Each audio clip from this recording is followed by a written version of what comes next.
I picked up the Quran and held it to my face and kissed it. I stated, why hasn't anyone told us about this? The journey of life for each person is certainly different, as is their spiritual journey in seeking truth and guidance. There are as many paths for God to provide guidance to someone as there are human souls, such as the story of someone who embraced Islam because they fell in love with Middle Eastern cuisine. However, that is a discussion for another video. In this video, we will talk about Iman Abdul Haqq, an elderly woman from the United States. In her remaining years, God granted her guidance, and she decided to become a Muslim. Her journey to Islam began when Iman and her twin sister decided to move to Winter Haven, a city in Florida. Well, I moved to Winter Haven to be with my twin sister. And I had left the local church that I was in, and I felt sad that I was leaving. But when I think about it, I've been in many denominations, in and out, and the local church was the last church that I was in. And one evening, I just decided to go to God. For no reason at all, I just went to God in prayer and asked Him that I wanted the truth, no matter what it takes. Well, I said this 3 different times, 3 different days. In her final years, Iman Abdul Haqq often prayed for guidance from God because she began to doubt the concept of the Trinity in her previous religion. Until one night when God guided her to the right path. Unexpectedly, her beloved daughter, who had not visited for a long time, suddenly came to visit.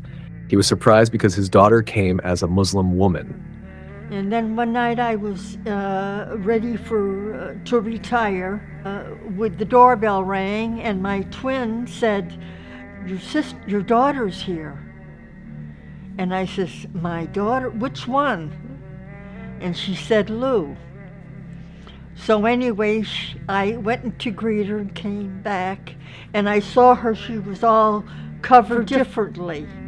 I came to my daughter and asked her 2 questions, because I saw her kneeling that night and she was prostrated.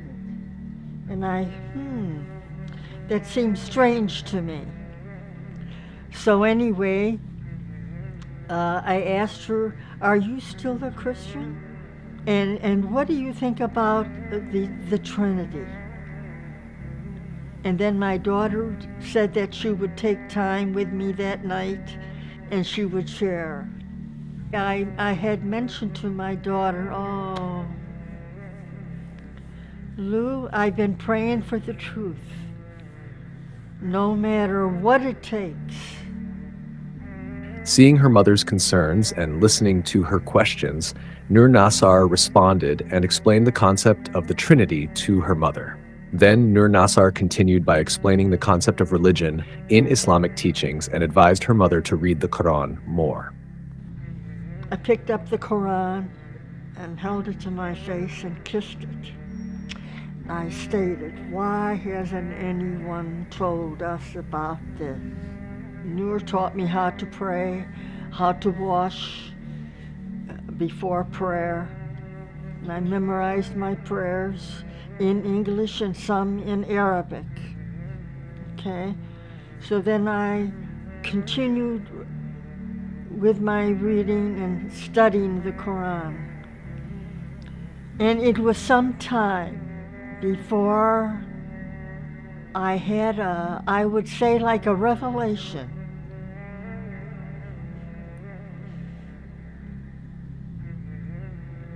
Iman was very interested in the Quran, and she tried to study and understand more about the Quran and Islamic teachings. Until one night, God guided her to a verse in the Quran that made her cry non-stop. This verse speaks to the completeness and perfection of Islam, signifying Allah's ultimate approval of the faith. It is also significant as the final revelation given to the Prophet Muhammad ﷺ before his passing, marking a profound moment in Islamic history.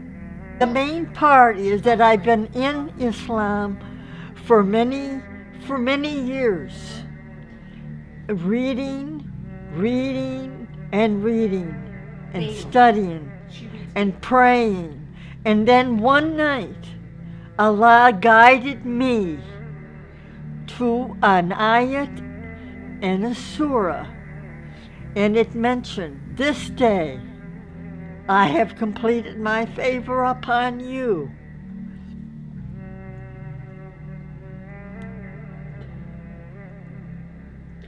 I have perfected your religion. And I have chosen Islam as your religion. This was amazing to me, just amazing, that I realized that God had a religion. And all these other denominations were just man-made. Praise Allah. In the end, if Allah wants to guide someone to the right path, there is nothing one can do but accept the truth.